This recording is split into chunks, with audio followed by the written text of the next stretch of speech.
Bonjour à tous, bienvenue dans ce nouveau tutoriel. Alors aujourd'hui on se retrouve pour parler de la suite, de la dernière partie disons de ce tutoriel complet sur la réalisation de plans de coffrage. Alors de quoi on va parler? Tout simplement la mise en page et les présentations. Pourquoi? Parce qu'on a fini finalement nos plans, on a vu qu'on avait fait des murs et on a fait des coupes, on a fait un détail, finalement on a fait pas mal de choses. Qu'est-ce qui manque? Eh bien, supposons qu'on veuille envoyer ou se faire un petit PDF, il va falloir créer une mise en page et donc une présentation pour le faire. Alors, donc tout de suite, on va commencer. On peut rétablir, puisqu'on a terminé notre projet, une fenêtre. Donc là, je vais repasser en unique, en tapant fenêtre et unique. Parce que voilà, on a terminé. Ça, je vais faire un petit peu le ménage. Et voilà. Histoire d'avoir quelque chose de propre. Donc je vais enregistrer. Et puis maintenant, ce qu'on va faire, on n'a pas de présentation. Alors, comme on a deux niveaux, là c'est le R+2, puis là c'est le R+1, eh bien je vais tout de suite créer ma présentation. Donc autant la renommer R+1, comme ça c'est fait. L'autre, ça sera pourquoi pas R+2, mais bon, pour l'instant, on n'a rien fait, donc on va se concentrer là-dessus. Alors, important, vous allez faire CTRL-P pour gérer tout ce qu'il y a là-dedans. Alors ici, on pourrait faire tracé précédent. Il va falloir choisir aussi un traceur, etc. si vous avez. Sinon, moi ce que je fais, c'est que je mets DWG tout PDF. Comme ça, c'est bien bon. Alors par défaut, je me suis fait un 914 par 2.5. C'est pas obligatoire, vous pouvez passer avec un double A0, enfin franchement on est très très large. Je pense que là on va tester même avec un A1, on pourrait même passer avec un AA3 vu la taille du plan, mais bon, l'idée ça va être de se faire une présentation avec un A1, mettre notre vue en plan et nos coupes et détails dessus. Et puis pourquoi pas voir si on peut mettre un bout de cartouche histoire de faire bien. Donc je vais essayer en A1, je vais cliquer ici, je vais faire... Je vais me mettre là en 1 pour 1, ça c'est important, parce que je ne vois pas pourquoi 1 pour 1 c'est mieux. Tac, tracer avec épaisseur de ligne, donc ça oui, parce qu'on a réglé des calques avec des épaisseurs en principe. Donc ça c'est important. Ça on peut mettre une table de style de tracé, donc on verra par la suite. Ce qu'on va faire, c'est qu'on va déjà appliquer ça, et on va faire annuler. Donc là vous voyez, pour l'instant, j'ai pas de présentation, mais j'ai réglé une taille. Donc ça, c'est du format A1. Et ça, c'est important parce que maintenant, il reste à amener les présentations. On clique sur présentation, on fait rectangulaire. Donc là, pour l'instant, je vais faire une zone comme ça, avec 2 points. Je vais double-cliquer pour rentrer dans mon objet. Là, c'est comme si j'étais dans objet. Je vais zoomer. Je vais double-cliquer.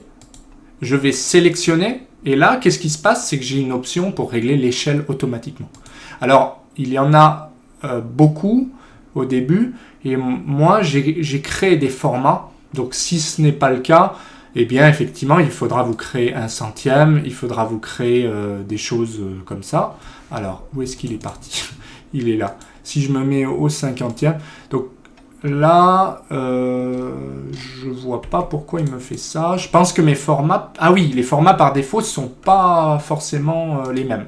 Donc en fait, ça tombe bien, on va peut-être pouvoir les créer. Donc si je clique ici, je vais pouvoir aller dans les personnaliser ici. Et ce que je vais faire, c'est que mon 1/50e, je vais le modifier, je vais redéfinir.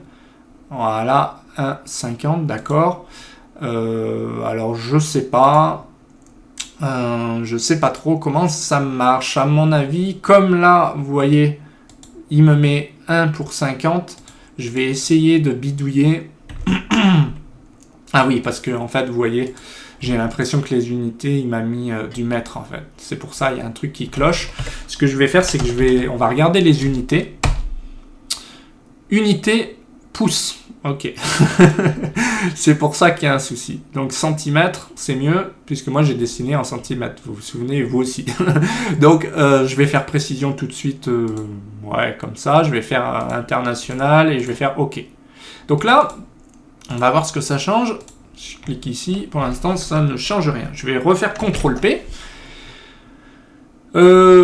Et donc là, ce que je vais faire, c'est que je vais faire présentation. On va se remettre en A1. Si je fais 1 pour 1, on va faire aperçu. Ok. Donc ça, après il faut tester parce que ça va dépendre en fait de... Là j'ai mis 1 pour 10. On va faire appliquer. Parce que le but c'est d'avoir directement quelque chose qui soit cohérent. Et en fait ça dépend vraiment de vos unités. Et c'est vrai que ça, AutoCAD, je trouve que c'est pas très simple. Par exemple, si je mets 1,5, c'est peut-être mieux. Ouais. Aïe. Alors, on va y arriver, c'est pas un problème. Alors, on va mettre 1 sur 5. Voilà. Donc, je vais revenir sur...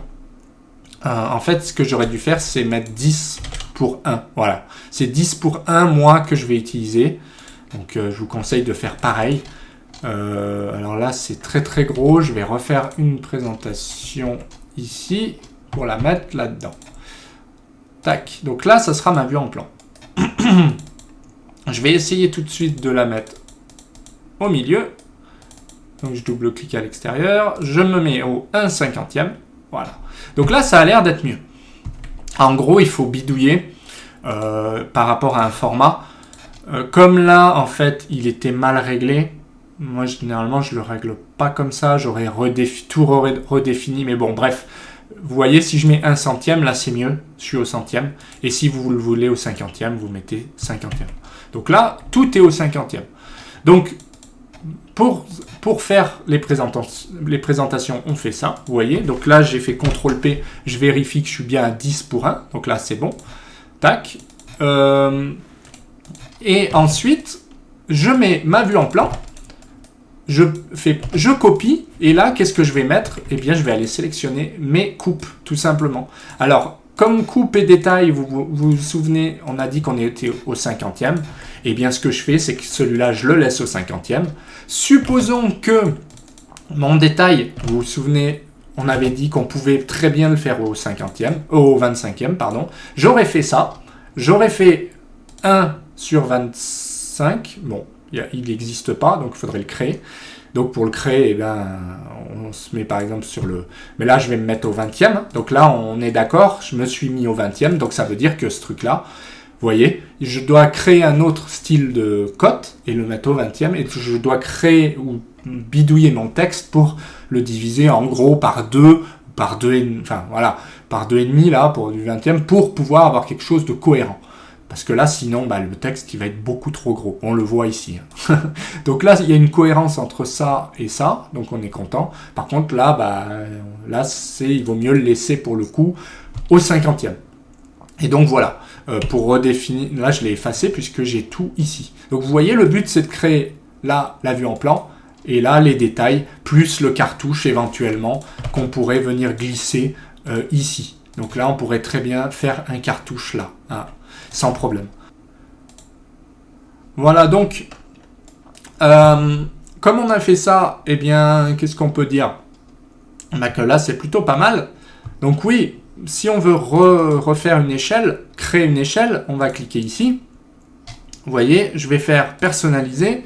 Au 1/20e, ben, moi, je voulais un 25e. Qu'est-ce que je vais faire? Je vais faire 1 pour 25, tout simplement. Donc, je vais faire quoi? Ajouter. Je vais faire... alors, je regarde comment ils les appellent pour faire pareil. 1, voilà, 25. Et puis là, je vais mettre, comme lui, il m'avait préconisé, 1 pour 25 unités de dessin. OK, OK. Et du coup, si là, je veux me mettre au 25e, maintenant, il est disponible ici. Donc, vous voyez, j'ai le 25e et j'ai aussi... Bah, le 20e qui est plus gros. Voilà, tout simplement. Et puis, je peux me mettre au 50e. Voilà. Donc ça, c'est très pratique de pouvoir gérer ces échelles comme ça, même si, effectivement, ça oblige à créer des styles de code, des styles de texte au 50e. Enfin, style de texte, pas vraiment, puisqu'on va jouer sur la taille. Mais par contre, style de code, style de ligne de repères multiples, pour ces trucs-là, on sera obligé de les faire. On sera obligé de faire attention aux hachures aussi, puisque les hachures au 50e ne seront pas pareilles que forcément au 25e. Donc voilà, c'est toutes des petites choses auxquels il faut se méfier. Ensuite, je vais refaire CTRL-P et je vais faire un aperçu. Et ben voilà. Donc là, en général, aucune, ça donne des couleurs. Par défaut, je vais mettre ACAD et je vais faire aperçu. Alors, c'est pas ACAD, pardon, c'est... Alors ça, vous les aurez pas, les autres. Qu'est-ce que vous aurez? Monochrome. Donc moi, je vous conseille d'utiliser monochrome et de faire aperçu. Voilà, monochrome, on est pas mal, parce que, eh bien, on voit les traits renforcés, là, hein. On voit là le trait plus fin, donc c'est le trait vu, hein, c'est ce trait qu'on va voir ici, hein, cette arête de mur qui est vue. On va voir les pochages, on va voir les textes, les trémies qu'on n'a pas cotés, hein, qu'il faudrait coter bien sûr, en l'occurrence, ici. Donc là, vous voyez, ce qui est pas mal, c'est qu'on voit les pochages, on voit les épaisseurs de mur, les linteaux qui sont plus fins, on voit les poutres aussi comme des linteaux, on voit les cotes. Donc vous voyez, il faut bien vérifier la cohérence ici. Mais grosso modo, le monochrome est pas mal pour se lancer. Ensuite, on peut très bien le modifier. Donc là, je vois qu'il y a une petite incohérence au niveau de du style de ligne, ligne de repère multiple mériterait d'être plus gros. Donc ce que je vais faire, je vais échapper. Je vais appliquer à la présentation, hein, c'est important, comme j'ai modifié et que je suis content, je fais appliquer à la présentation, je fais pas OK, sinon il va me créer mon PDF, donc je fais annuler, et je retourne voir sur mon objet, et je vais faire ligne de repère multiple. Donc le raccourci, c'est, pour moi c'est lisse, mais je l'ai modifié, pour vous ce sera annoté, et puis ça doit être ici, dans le style, vous venez de cliquer là, standard, et gérer, voilà. Donc je vais modifier mon standard, puisque moi je suis en standard, et on a vu que c'était peut-être un peu petit, je vais mettre 15. Je vais aussi modifier la taille de la flèche qui me semble un petit peu petit, je ne sais pas où elle est, là je vais mettre 2. Tac. Alors la taille de la flèche, elle est là, on va mettre 15, et OK. Et fermer. Voilà. Donc automatiquement, vous voyez, eh bien, il m'a changé les choses ici. Là, c'est un peu pénible les lignes de repère multiples parce qu'il faut qu'il y ait une certaine distance. Sinon, ça ne s'affiche pas. Mais ça va dépendre de vos paramètres. Et vous voyez, là, j'ai réglé mon problème. Je l'ai fait un petit peu plus gros.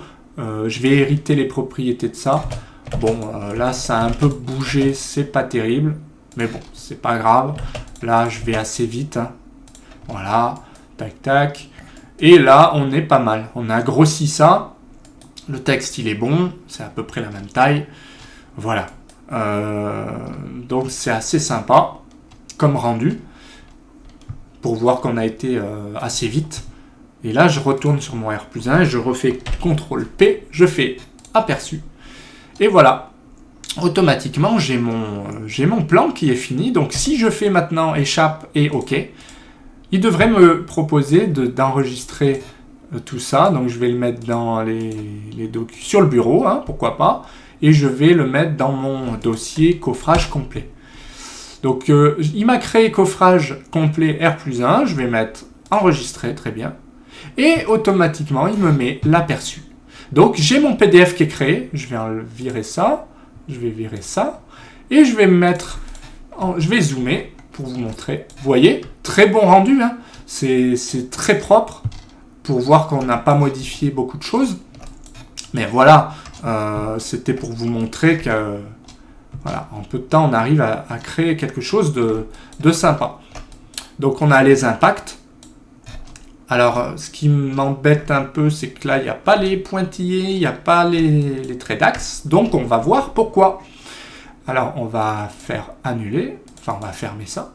Alors, généralement, le problème vient du LT Scale. Vous tapez LT Scale et vous mettez, par exemple, 10. Et vous mettez fait Regen. Je recommence. LT Scale. Je vais mettre plutôt 100 et Regen. OK. Donc, peut-être le laisser à 1. Il faut faire des essais, en fait. On va mettre 1 et... Voilà, c'était 1. Et là, vous voyez, si on le met à 1, on est pas mal. Donc je retourne dans Objet et je vérifie.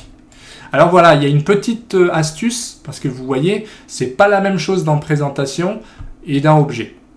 En gros, ce qu'il faut faire, si je me souviens bien, c'est que dans les styles, alors c'est où? Les type de ligne, voilà, il faut penser à décocher ça. En fait, on décoche ici, dans le gestionnaire du type de ligne, et on fait OK. Voilà. Et comme ça, en principe, voilà, en principe, on a la même chose dans objet et dans présentation. Donc si je me remets là en réalité scale 50, là on est bon. Et si je retourne dans objet, on est bon aussi. Donc on est content. Donc petite astuce là que je viens de vous donner, c'est très important. Même moi, vous voyez, je me suis fait avoir. Et maintenant, ce qu'on fait, c'est qu'on fait CTRL-P, on refait OK, on enregistre au même endroit. Donc enregistrer, OK, remplacer. Et puis je le mets là pour vous montrer. Donc là, on est bon. On est bon, on a bien les bons types de lignes. C'est important ça, hein. Vous le voyez. Donc là, on est assez content du résultat. Et on voit que c'est propre. On a bien nos axes ici. Et on a bien nos pointillés et nos axes, les pointillés. L'impact, eh bien, s'il était différent, eh bien, on aurait des pointillés pour, par exemple, un décalage d'impact. C'est dommage, là, on ne le voit pas. Mais bon, c'est pas grave, vous auriez le même pointillé ici. Donc c'est assez intéressant de voir le résultat. Vérifiez ça, par exemple, vous voyez le 16 là, bah, c'est parce que le style de code il n'est pas terrible, mais dans tous les cas, vous êtes obligé de le sortir. Si vous voulez faire bien, eh bien vous retournez dans Objet. Et ce 16, il faut absolument le sortir, parce que sinon, tout simplement, on verra rien. Et comme d'habitude, s'il y a un doute, qui c'est qu'on va appeler? C'est vous.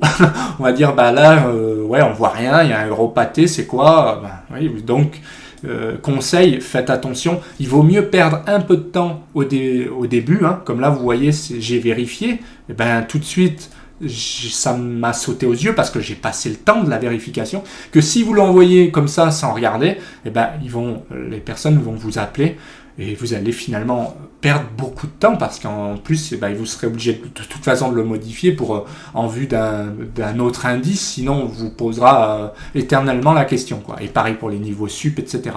Voilà donc ce qu'on pouvait dire sur ce tutoriel complet de A à Z. Je pense qu'on a fait le tour.